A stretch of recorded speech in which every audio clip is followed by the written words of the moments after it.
Good morning everyone. आज हम लोग कवर करेंगे क्लासिकल लैंग्वेज। हमारे इंडिया में कितने क्लासिकल लैंग्वेज है? 6 क्लासिकल लैंग्वेज है। और इन 6 क्लासिकल लैंग्वेज को आज हम लोग देखेंगे कि कब कब ऐड हुआ था और सबसे ओल्डेस्ट कौन है और सबसे लेटेस्ट कौन है। चलिए स्टार्ट करते हैं।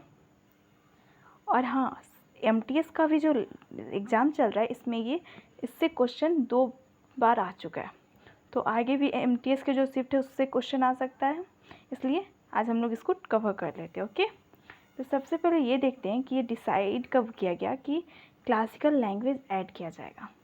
देखिए 2004 इम्पॉर्टेंट डेट है, याद रखिएगा। 2004 decided to create new category of language called classical language. ठीक है, ये 2004 में डिसाइड किया गया कि हम लोगों का एक क्लासिकल लैंग्वेज होना चाहिए।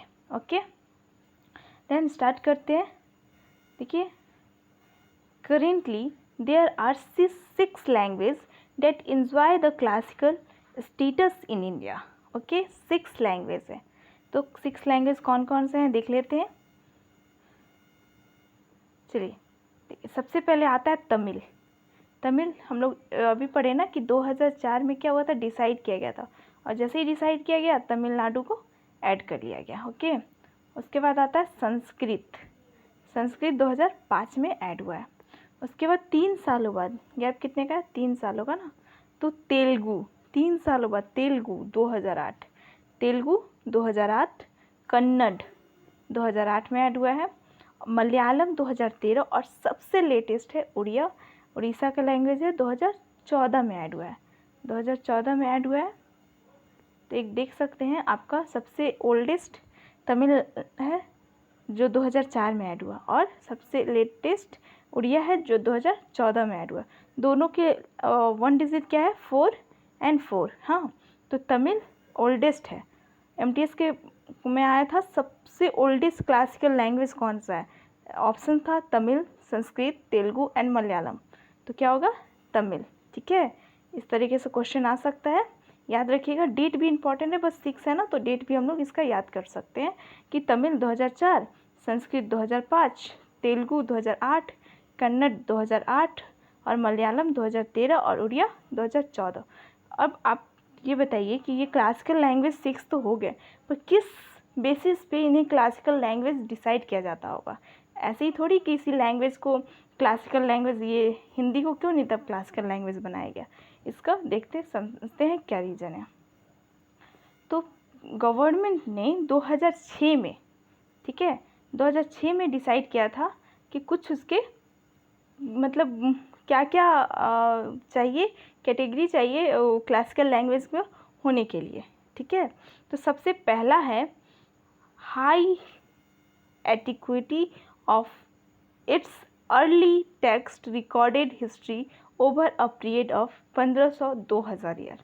मतलब उसका एक हिस्ट्री होना चाहिए उस लैंग्वेज का, ऐसे ही वो लैंग्वेज नहीं होना चाहिए, बहुत पुराना एक हिस्ट्री होना चाहिए, 1500 से 2000 ईयर पुराना एक पीरियड हो जिसका वो हिस्ट्री हो, वो रिकॉर्ड हो। ठीक है, सेकेंड क्या है? A body of ancient literature text and which is consider a valuable heritage by generation of speakers. मतलब एक लिटरेचर उसका टेक्स्ट होना चाहिए जो बहुत ज़्यादा कंसाइडर किया जाए एक हेरिटेज साइट के रूप में, हेरिटेज बुक के रूप में। ठीक है, ये सब बोला गया है, यानी वो एक तो बहुत पुराना होना चाहिए, ऊपर से उस पर कुछ अच्छा लिटरेचर होना चाहिए जो heritage by generation of speakers होना चाहिए। ओके, देन नेक्स्ट आता है the literary traditional be original and not borrowed from another speech community. जैसे कि हमारा जो संस्कृत है वो खुद का ही लैंग्वेज होना चाहिए, ये नहीं कि इंग्लिश का कुछ ऐसा वर्ड लिए और इंग्लिश का कुछ वर्ड लिए और उसको संस्कृत में कन्वर्ट कर दिए, तो वैसा कुछ नहीं होगा। ठीक है, उनका जो भी होना चाहिए खुद का लैंग्वेज होना चाहिए, खुद का वर्ड होना चाहिए, किसी से बोरो नहीं क्यों कि ये लीजिए ये लीजिए, हाँ, बोरो किसी से नहीं किया हो, ऐसा लैंग्वेज होना चाहिए। ये 3 पढ़ लिया अब हम लोग। अब आता है नेक्स्ट, तो नेक्स्ट है the classical language and literature begin distinct from modern, there may also be discontinuity between the classical language and it later form is a offshoot. ठीक है, ये 4 हैं जिससे डिसाइड होता है कि वो क्लासिकल लैंग्वेज होगा या नहीं होगा। और हाँ, अभी मराठी जो है, मराठी कहाँ बोल रहे थे, मराठी जो है महाराष्ट्र वगैरह तरफ ना, तो मराठी को क्लासिकल लैंग्वेज बनाने के लिए बात किया जा रहा है अभी, मतलब प्रस्तावित है। ये श्योर नहीं है कि मराठी अभी बनेगा या नहीं बनेगा, ये भी हो सकता है, मे बी चांस है बन भी जाए और ना भी बन जाए। ठीक है, तो वो अपडेट आएगा तो मैं आप लोगों को बता दूंगी, पर अभी मराठी ऐड नहीं है, बस प्रस्तावित है।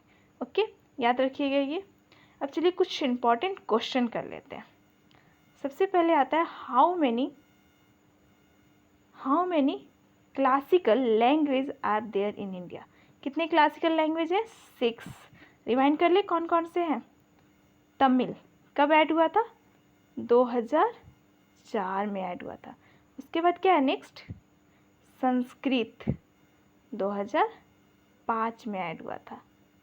देन 2008 में 2 चीज़ ऐड हुआ है ना। 2008 में क्या क्या ऐड हुआ है?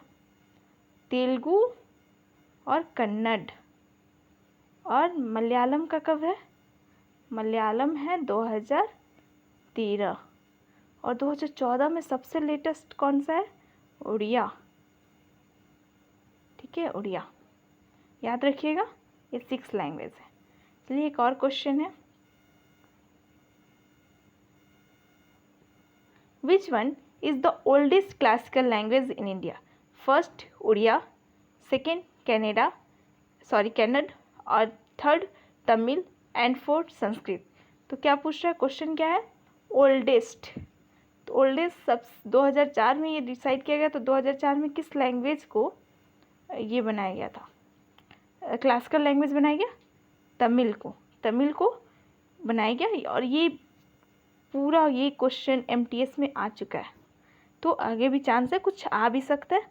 सो अभी हम लोग इसको कवर कर लिए, और यहाँ से अब एक भी क्वेश्चन गलत नहीं होना चाहिए। ठीक है, और हाँ, ये क्लासिकल लैंग्वेज जो होता है, अगर आपका संस्कृत क्लासिकल लैंग्वेज है और आप इस संस्कृत से कुछ अच्छा लिटरेचर करते हो या बुक लिखते हो, तो आपको इस क्लासिकल लैंग्वेज के थ्रू आपको प्राइज़ भी दिया जाता है, और सरकार उसको बढ़ावा करने के लिए आपको पैसा भी देती है राज्य को कि इस लैंग्वेज को बढ़ाइए और बढ़ाइए, स्प्रेड कीजिए पूरा। ठीक है, तो क्लासिकल लैंग्वेज होने का फ़ायदा भी है, इसलिए सारा राज्य अपना लैंग्वेज चाहता है कि वो क्लासिकल हो जाए। ओके, चलिए ये हो गया फिनिश।